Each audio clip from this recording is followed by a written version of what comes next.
Hello friends, அஸ்ஸலாமு அலைக்கும். எல்லோரும் எப்படி இருக்கீங்க? நானுமே அல்ஹம்துலில்லாஹ் நல்லாயிருக்கேன். இன்றைக்கி பார்த்திங்கன்னா நம்ம வந்து லைன்ஸ் எப்படி அடிக்கிறதுன்னு தான் பார்க்குறோம். பாருங்கள், லைன்ஸ் மேலேயே ஊசி வச்சுட்டு அது மேலே அப்படியே லைனாக கரெக்டாக அந்த லைன்லேயே வந்து தையல் விழுகிற மாதிரி அடிக்கணும். இதுக்கு நான் நூல் கோர்த்து தான் அடிக்கிறேன். இது கிளாத்தில் அடிக்கிறங்காட்டி நூல் கோர்த்து அடிக்கிறோம். ஓகேங்களா? இப்போ பாருங்கள், நல்லா லைன் மேலேயே அந்த தையல் விழுகிற மாதிரி மொல்லமாக தைச்சிட்டே வாங்க. இந்த மாதிரி லைன் தையல் தைச்சிட்டிங்க அப்படின்னா உங்களுக்கு ஈஸியாக இருக்கும் எல்லா தையலுமே. இப்போ பாருங்கள், கரெக்டாக அந்த ஊசி வந்து லைன் மேலேயே படுற மாதிரி அடிச்சுட்டே வாங்க. நேராக வச்சுட்டே வாங்க. நம்மளோட லைன் தையல் முடிஞ்சிருச்சு பாருங்கள். இந்த மாதிரி நீங்களும் லைன் தையலை அடித்து பாருங்கள். இந்த லைன் தையலை நான் சொல்கிற துணி அளவுக்கு நீங்கள் ஸ்டிச் பண்ணுங்கள். எத்தனை லைன் தையல் போடணும் அப்படிங்கிறத உங்களுக்கு வாட்ஸ்அப்பில் மெசேஜ் பண்ணுறேன். அடுத்ததாக பார்த்திங்கன்னா, இந்த மாதிரி கர்வ் திருப்புறதை தான் நம்ம வந்து போட போகிறோம். இதுக்கு வந்து இந்த மாதிரி பேட்டர்ன் போட்டு வச்சுருக்கேன் பாருங்கள். இந்த மாதிரி பேட்டர்னை நீங்களும் ஒரு கிளாத்தில் போட்டுக்கோங்க. அதுக்கும் அளவு வந்து நான் சொல்கிறேன். மெஷர்மெண்ட் எவ்வளோ போடணும் அப்படிங்கிறத சொல்கிறேன். இதில் ஒரு ஸ்டிச் நான் வந்து பண்ணி காட்டுறேன். அதே மாதிரியே நீங்களும் பண்ணுங்கள். இப்போ நம்ம வந்து இந்த மாதிரி இதுக்கு வந்து ஃபஸ்ட்டு நேர்த்தையல் போட்டு அப்புறம் இந்த எட்ஜில் நிறுத்தி ஊசியை வச்சுட்டு அப்புறம் திருப்பிட்டு பாருங்கள், ஃபஸ்ட்டு இந்த இடத்துல ஊசியை குத்திட்டு நேர்த்தையல் போடுங்க. அந்த எட்ஜ் வந்தோடனே ஊசியை குத்தி உள்ளே விட்டுட்டு பின்னாடி ப்ரெஷர் ஃபுட்டை எடுத்து மேலே தூக்கி விட்டு இப்படி திருப்பிக்கோங்க. டேர்ன் பண்ணிக்கோங்க துணியை. கிளாத்தை டேர்ன் பண்ணிவிட்டு அதுக்கப்புறம் மறுபடியும் நேர்த்தையல் தான். ஈஸி தான். நேர்த்தையல் போட்டு அந்த எட்ஜ் வந்தோடனே கரெக்டாக ஊசியை குத்தி மறுபடியும் டேர்ன் பண்ணிக்கோங்க. ப்ரெஷர் ஃபுட்டை மேலே தூக்கிட்டு டேர்ன் பண்ணிக்கோங்க. இதே மாதிரி ஒவ்வொரு டேர்னிங் வரப்பையும் ஊசியை வந்து உள்ளே குத்திட்டு அப்புறமா ப்ரெஷர் ஃபுட்டை மேலே தூக்கிக்கோங்க. அதுக்கப்புறமா நீங்கள் வந்து இது மாதிரி தைச்சிக்கிட்டே வாங்க. கரெக்டான எட்ஜில் நிறுத்தும் போது நம்மளுக்கு அந்த சேஃப் கரெக்டாக வரும். அந்த ஷேப் கரெக்டாக வரும்போது நம்மளுக்கு அந்த பேட்டர்னும் கரெக்டாக வரும். ஓகேங்களா? இதே மாதிரியே இந்த பேட்டர்ன் ஃபுல்லாகவே நீங்கள் தைக்கணும். இதையும் வந்து கிளாத்தில் எந்த அளவுக்கு எத்தனை தைக்கணும் அப்படிங்கிறத வாட்ஸ்அப்பில் சொல்கிறேன். ஓகேங்களா? இதே மாதிரியே நீங்கள் தைச்சிக்கிட்டே வாங்க. ஊசியை வந்து உள்ளுக்க குத்தி திருப்பி தேய்ங்க. பிகினர்ஸாக இருக்கவங்க அந்த லைன்ஸே நல்லா வரல அப்படின்னா லைன்ஸவே திரும்ப திரும்ப போட்டு பாருங்கள். லைன்ஸ் திரும்ப நல்லா தைச்சதுக்கு அப்புறமா நீங்கள் இதுக்கு வரலாம். லைன்ஸை திரும்பி தைச்சிட்டு எனக்கு வந்து வாட்ஸ்அப்பில் அனுப்பிச்சி விடுங்க. நீங்கள் கரெக்டாக தைச்சிருக்கீங்களான்னு பார்த்து செக் பண்ணி சொல்லிவிட்டு அதுக்கப்புறமா நீங்கள் அடுத்த பேட்டர்னுக்கு கூட போகலாம்.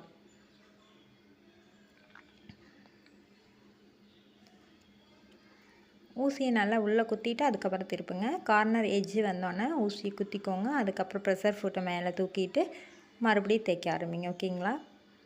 இப்போ தைக்கும் போது ப்ரெஷர் ஃபுட்டை கீழே இறக்கிக்கங்க.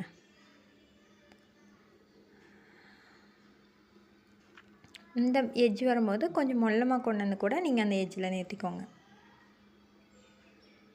ஃபஸ்ட்டு நம்ம ஒரு லைன் தைச்சோம். அதுக்கப்புறம் பார்த்திங்கன்னா இந்த மாதிரி ஒரு பேட்டர்ன் போட்டு அதை வந்து நம்ம ஸ்டிச் பண்ணுறோம். கிளாத் கொஞ்சம் நல்ல மொத்த கிளாத்தாக இருந்தால் ஈஸியாக வரும். உங்களுக்கு மொடன்னு இருக்க கிளாத்தாக இருந்தால் ஈஸியாக வரும். சலசலன்னு இருக்க கிளாத்தாக இருந்தால் நீங்கள் கொஞ்சம் பார்த்து மொல்லமாக தேய்ங்க. இப்போ இந்த எட்ஜ் வந்துடுச்சு. இதை நம்ம திருப்பி முடிச்சுக்கிறோம். ஓகேங்களா? ஃபினிஷ் பண்ணியாச்சு. இந்த பேட்டர்ன் ஃபினிஷ் ஆயிடுச்சு. ஓகேங்களா? நம்ம எவ்வளோ தூரம் கோடு போட்டிருக்கோமோ அவ்வளோ தூரம் போட்டு இதை கட் பண்ணி எடுத்துக்கலாம்.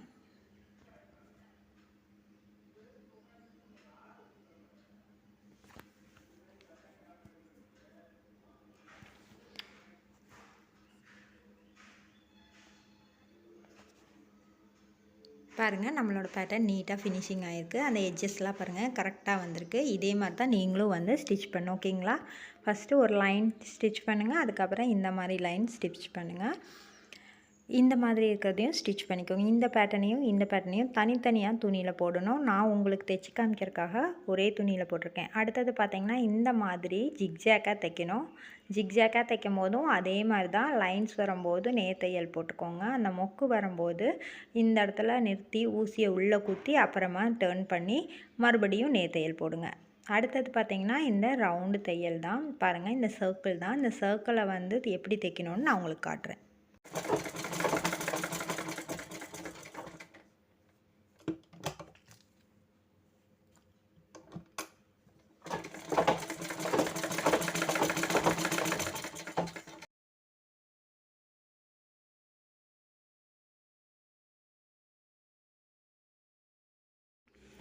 இப்போ நம்ம ஜிக்ஜாக் தையல் தைக்க போகிறோம்.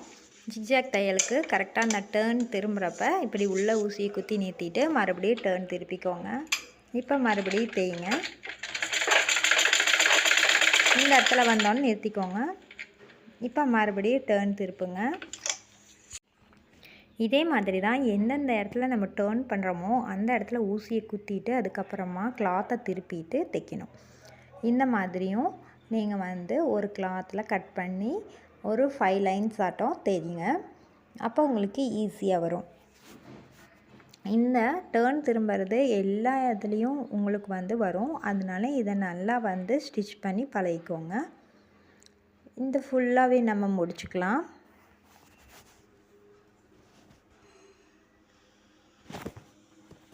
அடுத்ததாக பார்த்திங்கன்னா நம்மளுக்கு இந்த மாதிரி சர்க்கிள் வரைஞ்சி வச்சுருக்கோம், ஆஃப் சர்க்கிள்.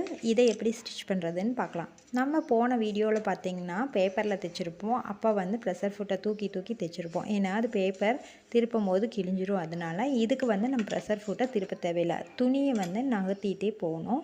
கிளாத்தை கரெக்டான சேஃபில் அப்படியே மொல்லமாக நகர்த்திட்டே வாங்க. இப்போ ஊசியை உள்ளே குத்தியாச்சு. இப்போ பாருங்கள், இப்போ தைக்க இந்த கிளாத்தை அதே சேஃபுக்கு மொல்லமாக அப்படியே டேர்ன் பண்ணிகிட்டே வாங்க. அப்போ கரெக்டாக வரும். இந்த டேர்ன் பண்ணும் போது பிகினர்ஸாக இருக்கவங்க ரொம்ப ஸ்லோவாக டேர்ன் பண்ணுங்கள். அப்போ ஈஸியாக வரும். ஓகேங்களா?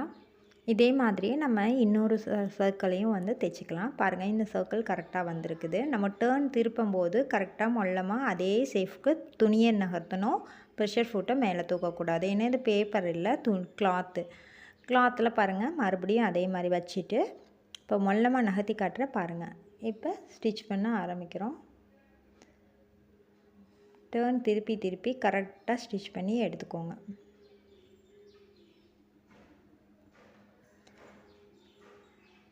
பாருங்கள், சர்க்கிள் வந்து தைச்சாச்சு. அடுத்ததாக பார்த்திங்கன்னா நம்ம இந்த சைட்லேருந்து இப்படி வந்தோம். இப்போ இந்த சைட்லேருந்து இப்படி வரலாம். ஓகேங்களா? பாருங்கள், இந்த பக்கத்துலேருந்து நம்ம இப்போ வரப்போகிறோம். இந்த ஏஜ்லேருந்து இந்த பக்கமாக இப்படி தைச்சிட்டு வர போகிறோம். ஓகேங்களா? Left to right, right to லெஃப்ட்டுன்னு தைக்கணும். இந்த சர்க்கிளை நம்ம இப்படி தைக்கலாம். இப்படியே மொல்லமாக திருப்பிகிட்டே வாங்க. கிளாத்தை மட்டும்தான் திருப்பணும். ப்ரெஷர் ஃபுட் மேலே ஏற்றக்கூடாது. எந்த சேஃபில் இருக்கோ அதே சேஃபில் கிளாத்தை மட்டும் லைட்டாக திருப்பி மொல்லமாக தைச்சிட்டு வாங்க. இது ரொம்ப ஸ்பீடாக தைக்க வேணாம். மொல்லமாக அப்படியே கிளாத்தை மட்டும் திருப்பி தைச்சிட்டே வந்தீங்கன்னா ஈஸியாக இருக்கும். பாருங்கள், கடைசி ஏஜுக்கு வந்தோன்னே நிறுத்திக்கோங்க. அவ்வளோதான், நம்மளோட சர்க்கிளும் வந்து நம்ம ஃபினிஷ் பண்ணியாச்சு.